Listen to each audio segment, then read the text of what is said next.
Hey y'all, welcome to the Charles Norman Show.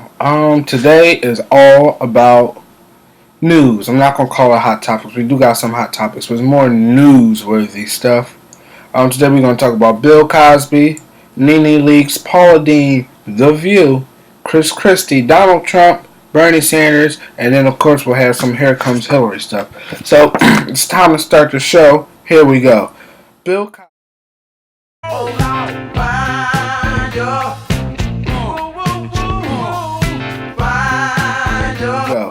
Bill Cosby. It's come out this week that in the 2005 trial that he admitted to buying drugs to use to drug women to have sex with him.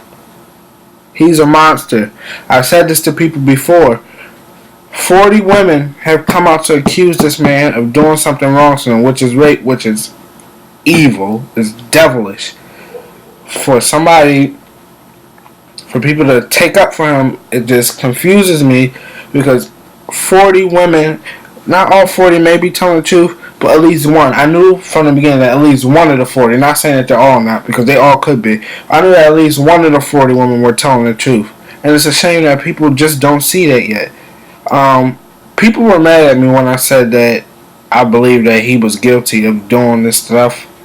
And then, like 10 years ago, he admitted to buying drugs to drug these women to have sex with them. Why would he do that? I mean, seriously. He has a wife. I mean, I don't want to even get into it. He's a monster. It's a shame that he would do something like this. And the reason why I think people are holding on to Bill Cosby, because in their heads, they have this picture of Dr. Huxtable, the perfect father in their head. And nobody believes that he would do anything like that. But they're hanging on to it and they need to stop because he did it. He admitted to buying drugs to drug these women. And people still say that they're all lying. And it's not true. Just because he hasn't been, prosecuted and found guilty doesn't mean he didn't do it. He paid some people off, apparently, in a case that was closed 10 years ago. But one of the victims says she wants the details of that case open to the public. And I hope they do open it to the public because I want to read about it. Alright. Nene Leakes, the head honcho from The Real Housewives of Atlanta, has announced that she is leaving the show. After 7 seasons, she started the show. Nene was the bomb. Everybody had John. I kind of knew that Nene wasn't going to come back because of the way that everybody was coming for her all the time. And yet Nene was a problem to some people, but she wasn't the main problem. And the other castmates felt like they should all go after her. Not all of them. She did have a couple people, but even her best friend at one time, who they went through something, but Nene had said sorry and they had forgiven each other, and then the best friend just stopped talking to her. And she kept bringing up old stuff. But Nene got another castmate. They said she got the other castmate, Claudia Jordan, fired. And then she left like a week later. But we're not completely getting rid of Nene because Nene is doing a new show. It's something about telling the truth with Betty White and Anthony Anderson. It's a game show. This is like his third stint because it happened the first time years ago. Then in the 80s and 90s it came back, and now it's coming back with Nene, Betty White, and Anthony Anderson. Betty White's cool. I love Betty White. Rose Nyland from the Golden Girls. Yeah, they were my favorites. Paula Deen. My goodness. You know, back when Paula Deen first got in trouble, let me say in 2013, I took up for her. I did.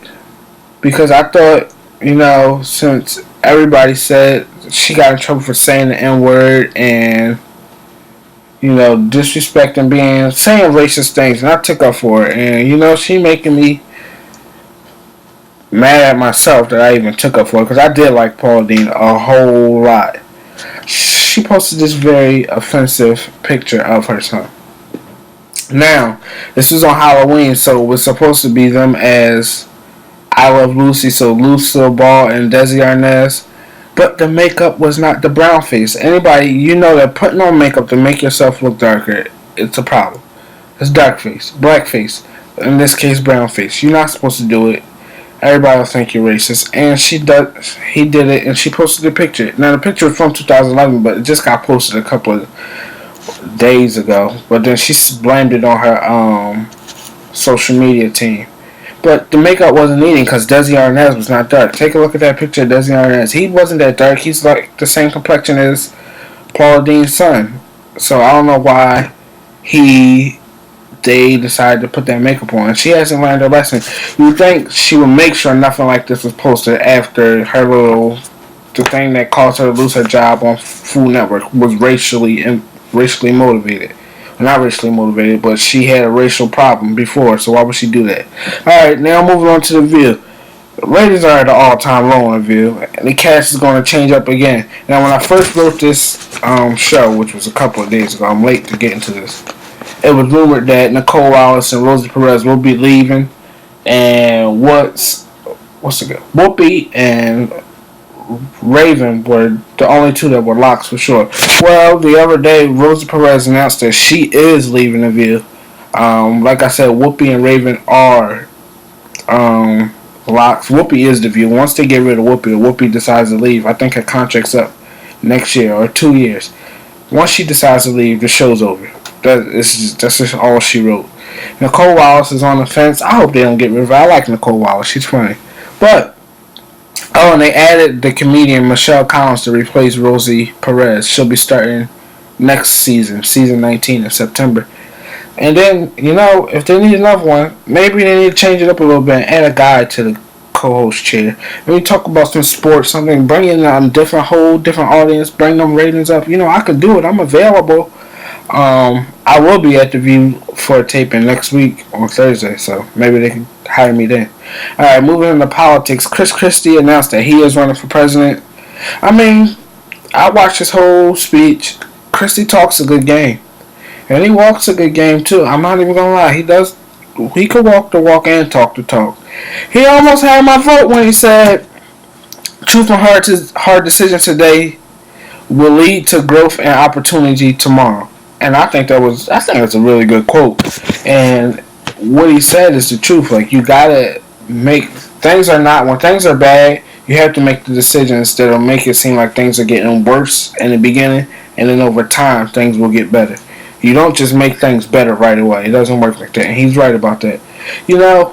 I like Chris Christie, but you look at this picture. You remember him hugging up with Jerry Jones in the Eagles Stadium after the Eagles? Well, he didn't hug up with Jerry Jones, but at the Eagles Stadium. That was in Dallas, but he was there when the Eagles played the Cowboys when we lost that last game. So I still haven't forgiven Chris Christie about that. I'm a little pissed off with Blubber Butt. But I do like Chris Christie, and if Hillary doesn't make it, I may even vote for Chris Christie because I like him a lot. Alright, now we gotta move on to the money man. The dummy. Donald Trump. He's running for president. And in the words of the great Sophia Petrilla, he's a first-class yutz. He does not like Mexicans at all. Illegals, whatever you want to call them. Illegal immigrants, even the ones that are illegal, he don't like them. He said the Mexicans bring disease and crime over here, and people who rape other people who kill other people over here, and that's just like, are you serious? They're not the only people who does that stuff, but even if that's not, that was stupid of me to say. The Mexicans aren't the ones. I don't know who's raping who, but that was that was completely stupid and asinine of him to say that the Mexicans are the ones who are raping people and they bring in drugs and disease over here. That was just stupid. And Donald Trump, if you're running for president, why would you say something like that? These are people who you're going to need to vote for you. Not all Mexicans here are illegal. But he also said he's going to build a wall to border the United States and Mexico. Make them build it, make the Mexicans build it, and make them pay for it. This guy is crazy.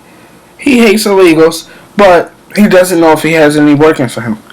So how is he going to run a country when he doesn't even know if he has illegal immigrants? And I hate to call them illegal, but it is what it is. That's what this coin frame. I'm saying undocumented. He doesn't even know if he has undocumented Mexicans working for him in his many businesses that went on corporate Well, that he went on corporate bankruptcy 4 times with already. But how do you? There's 11 or 12 million illegal, undocumented people here. How can't you? How can you keep track of them when you can't even keep track of the little ones in your business? Like, come on. And people say that he'd be good because he's a businessman. His company's been in corporate bankruptcy 4 times. Chapter 11 corporate bankruptcy, which allows the company to still be in, still be operating while they clear some of their debts. And that's just crazy. And the saddest thing is people actually support him. Wake up, people. He's not good. Alright, Bernie Sanders, the Democrat from Vermont, well, the independent Democrat from Vermont, he's a socialist, so he says. He's gaining ground on Hillary Clinton, drawing in big crowds everywhere he goes. He wants to text the hell out of everybody. The man is 75 years old. He has a lot of great ideas. Very smart and respectable guy, but he's not getting my vote. Alright, it's time to move on to Here Comes Hillary. I got the eye of the tiger, the fire, dancing through the fire, 'cause I am a champion, and you're gonna hear me roar. She had an interview on CNN the other day with Brianna. I forgot her last name. I don't even know if Brianna's the one that I don't like on CNN. She might be. That might be the lady who was asking stupid questions about, the Freddie Gray stuff, which we will talk about one day soon, probably the next show. Alright, she dodged questions about her policies, but she will be having a speech on Monday where she'll map out her plans for economic policies, which is good. When talking about her emails, she says everything that she did with her emails was permitted, which it was. The laws for them not to be able to use their personal emails weren't even made until 2012. She stepped down in 2012. Well, once the president was reelected at his next inauguration, Kerry took over for her. She handed over 55,000 emails to the State's Department, and they released them. You all saw some of them. I read some of them to you. They were boring. If you think her emails are bad, you hate her for hers, you should see mine. You will hate me for mine. Colin Powell, another great Secretary of State, great American, whatever. Colin Powell, he used his personal emails too, but he never got in trouble for it because there was no law. On the Clinton Foundation, she says the foundation did work for good. She did not talk about Bernie Sanders. Instead of taking shots at Bernie Sanders, she did the smart thing, and she took shots at the Republicans. And she said Trump was her former friend, and she's disappointed in his comments about Mexicans. But then she moved on to all Republicans, and she said they don't want to create paths to citizenship for immigrants, and that's true. Maybe Jeb Bush does, but that's because his wife is Mexican. And it's like, you're not going to deport 11 or 12 million people. And you really shouldn't be breaking up families like that. If they're here, try to help them get towards citizenship. Immigration may be even good for the economy. Who knows? And she was asked, what's changed this time around? Because in 08, remember in the show 51, I was telling y'all, and what I want her to do was give more attention to the media. And she said nothing's changed. She's not running for the press. She's not running for president for the press. She's running for the voters. And that was a good answer, I thought. She, for the first 90 days of her campaign, she made it a big thing to... She made it a big thing to get with the small groups of people. And she said that helped her out to learn what the everyday Americans want. Now, everything has its time. She did an interview with the media today. The other day. And I thought that Brianna took it easy on her, because I would have drilled Hill. I would have had her, she needs somebody to drill her that's going to make or break her. She needs somebody to drill her. Come on over here, Hillary, let me interview, because there's questions that we want answered. I noticed that, and she also said she's not looking for ratings, she's looking for votes. I noticed that she did not take responsibility for any of her problems that people are concerned about. Smart thing, when I said earlier that the Republicans, when she attacked the Republicans, that's smart. There's nothing more that Democrats love than a Democrat that attacks the other side. Her attacking them is a good strategy. it will make the Democrats want to vote for her in the Democratic primaries because she's already focused on it. And one thing I told her not to do was not to focus on the other side before she focused on her own side. That's what she did against Barack Obama, and look what happened. Well, that's our show for today. I will be seeing you all sooner. We got 2 more in July, and then I'm not doing any in August. And we'll be back September 7th. Whole new show, whole new attitude, lots of fun. And the first show we're going to have the Charles Norman Man of the Year on the show, so that'll be fun. Alright, I'll see you later, everybody. Have a good one.